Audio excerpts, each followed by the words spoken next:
Welcome back, rankers. Questions from the floor this week. We've got 1440 from Twitter who has said, morning, going to bed here. Idea for vid. How does duplicate content affect rankers, especially writers who publish full post at different domains? Good question.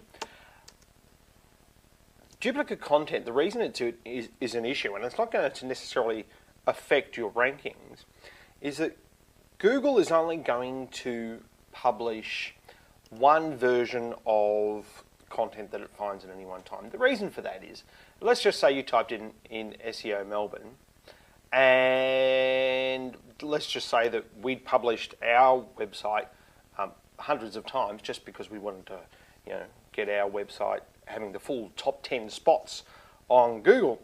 Well, this is what the search engines used to do. They used to pay. They didn't really used to pay much attention to the actual content they were ranking, and they would rank the same piece of content over and over again at different websites because people were just basically spamming the search engines.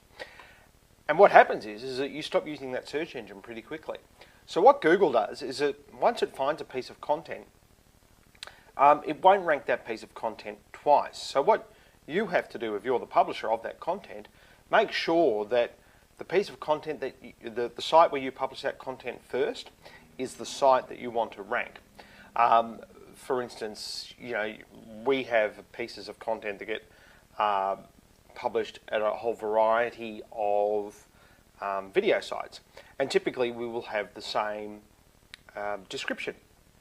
Now that description is only going to get ranked once typically, so we've got to make sure that where we publish first will get the Google love, and that is all the duplicate content issue is about.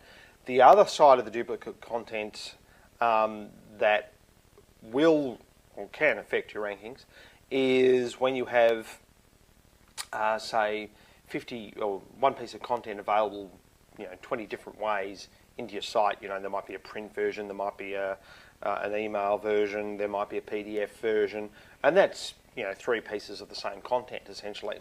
I would go and Google canonical content, and have a look at Matt Cutt's blog on that, and we'll just bring him up here. But Matt Cutts will tell you exactly. Let me just bring him up. Heck, let's Google him.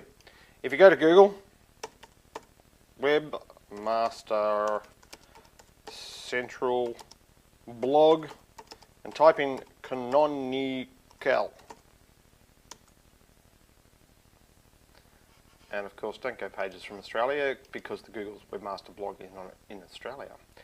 And there we have that particular article which will walk you through the issues of duplicate content within your own site, not necessarily off on another site. And just quickly, Elise has requested that she's a bit flummoxed about her Toastmaster site and the Google Maps and the links here. This is Elise attended a workshop and she's done wonderful work here in getting that ranked number 1 essentially for Glen Waverley Toastmasters. But if you type in Mount Waverley, which is the next suburb of Long, you'll see we'll get all these text links, and you'll see, Elise, interestingly, one of them is from Frankston, and of course we are down near Frankston, and I'm doing the search. What this is telling me is that you don't have Mount Waverley necessarily in your page title or necessarily anywhere on that page. So what Google will do for the search that someone's typed in Mount Waverley, they're always going to show the maps unless they can find something more relevant. If this page here was more relevant than the map listings, this would go above. But at the moment, I'm guessing you probably don't even have Mount Waverley in your page title. So I would do that. And just finally, do you use Bing? I don't. But I know a lot of people do who probably also used to use 9MSN. If you do use Bing, I'd like to know why. And if I don't hear from anybody, I'm guessing that the people who use Bing don't watch my show. And that's it for this week. And remember, there's nothing like a good rank. See you next week. Bye.